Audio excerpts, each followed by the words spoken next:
Speaking of knowing your role, I mean, a guy that obviously, we both love, who you guys have added to the mix this year, is Alex. Yeah, And so I want your favorite Alex story first, but then I wanted to get your sort of perspective on his ability to do that, because he's been doing that since he got to the league, and it's why he's been so successful.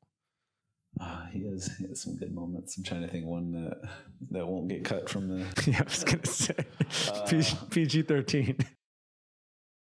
Well, first, AC is just a good vet to have on the team. I think the moment that stands out for me is when he brought the ring into the locker room. I feel like that was first off, that was a very vet thing to do, very old head of. How did he do it? Just, try to like nonchalant play it off, walk around with this big rock on his hand, and then, he passed around the locker room. Just like, we just kind of chopped it up about like him winning it, and like ended up being like it started out like as a funny like joke, and then it actually became like, like his journey and just like what he did. And then he was just talking about like our team, and so he did a good job of that. We have like player meetings and stuff, so it ended up being a really good conversation. But I think that's something that the team, I wouldn't say was missing, but it's great to have added to somebody that's won, and somebody that he's still like youthful enough. I'm saying it like he's like 100, but but with you guys too. Yeah, it's like he was winning when they won the championship in LA. What year were you in school? Was that 20? That was the bubble. That was the bubble 2020. Yes, that was 2020. I was a freshman. Yeah. So there's still like a gap between that. So but he has like that youthfulness to like be able to like still relate to us, which I think is dope. And that story I think like sticks out to us because it's like that's something that everybody in the locker room wants. Yeah.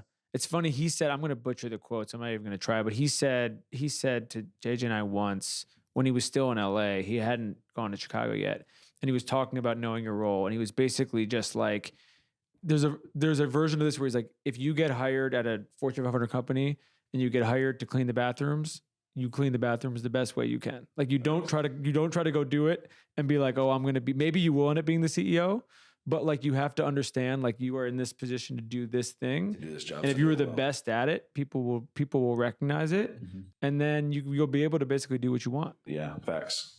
The origin of the bark, because you talked about it. You talked about it in December, but walk us through the actual origin of it, and has it taken on a life of its own? Are you happy with how it's basically been portrayed in the media, everything with it?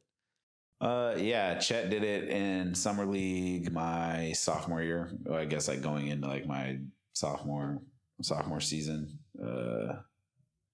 Trying to remember I don't know why he did that. And just out of nowhere. I think the lady may have said something about being a dog or something, and he like jokingly barked, and then me and Jay Will started doing it, mocking Chet, because it was just like weird that he did it. And then I don't know what happened after that, but it just Twitter like ran with it.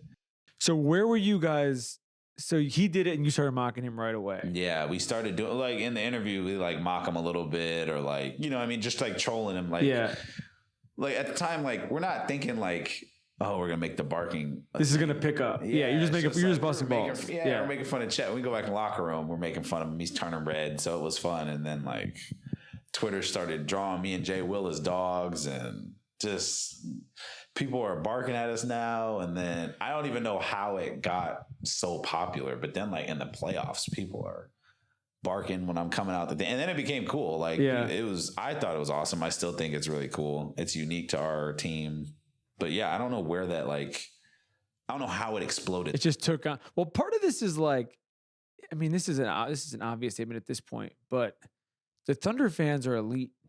Yeah. Like I see this, like we do this show with guys all over the league, and I'm not going to dump on anyone. I'm not going to say like good or bad, but like, I think all you have to see is like their reaction to you guys after you lost in the playoffs is a thing of, and I feel like, but there are small things like this. They're just paying attention, I guess is what I'm saying. And like some fan bases are front runners, and they're kind of like, wake me up when you get to the finals.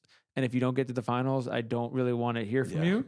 And I feel like the Thunder, and maybe that's because you guys were a young group and they got to sort of grow with you. Yeah. But they would pick up on things like this almost as if they are like in the locker room with you. Yeah, like they're like, yeah, exactly. They just tune in. Like this is a summer league game too, mind you. Like this is not like this is not a regular season game. This is a Utah summer league. So I don't even know how they were even watching it. I don't remember it going viral. So I don't know, but they just are along for the ride, which is cool. So it's like we're also getting to watch the fan base grow too. Like now, like we really travel really well. Yeah. So like there were a lot there last night. Yeah. From my rookie year till now, it's like completely. And this isn't a bad thing. It's just growing. Like it's just a nice, like good pace of like our fans like slowly starting to like blow up more and more. And a lot of them have like already been through the ups and downs, which makes it even more fun.